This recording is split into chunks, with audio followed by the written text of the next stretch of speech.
যে যত তাড়াতাড়ি ঘুরে দাঁড়াতে পারবে, ঘুরে দাঁড়ানো মানে কি কামব্যাক দাও, যে যত তাড়াতাড়ি কামব্যাক দিতে পারবে তার কিন্তু তত মঙ্গল, কারণ সে তত বেশি সময় পাবে, পড়াশোনাটা গুছাইতে পারবে।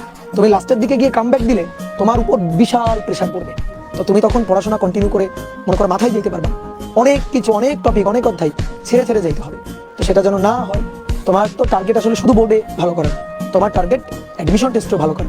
তো যেটা আমি বলতেছিলাম বা অলরেডি বলছি একবার, সেটা হচ্ছে দেখবা আমাদের সাইকেলের ক্লাসগুলো যারা কন্টিনিউ করছে, যারা পরীক্ষাগুলো বিশেষ করে পরীক্ষাগুলোতে রেগুলার অ্যাটেন্ড করছে, তারা দেখবা যাদের টার্গেট ইঞ্জিনিয়ারিং, তারা কিন্তু বেশ ভালো পজিশনে একেবারে 2 ডিজিটে চান্স পাইছে। তোমাদের অভিদাদা একটা ভিডিও করছে, আমিও অলরেডি একটা ভিডিও করছি, যাদের মনে করো ইঞ্জিনিয়ারিং টার্গেট এবং আমাদের সাইকেলগুলোতে অ্যাড ছিল, তারা কন্টিনিউয়াসলি যে মেগা এক্সামগুলো আমরা নিছি সেই মেগা এক্সামগুলোতে একেবারে টপ করছে। তো আমরা ধরে ধরে কিন্তু দেখাই দিচ্ছি যে দেখো এই স্টুডেন্টটা যে মেগা এক্সামে টপ করতো সেই বুয়েটে আসলে কততম হয়েছে। তো এই জিনিসগুলো কিন্তু সুন্দর করে দেখা দেওয়া হয়েছে। যে ছেলেটা বুয়েট ফার্স্ট হয়েছে সেও দেখবা মেগা এক্সামগুলোতে একটা টপ পজিশনে থাকে, তোমার অভিজ্ঞতা সেটা দেখাইছে, তাই না?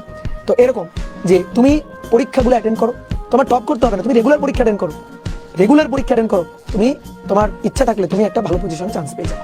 বুঝতে পারছো?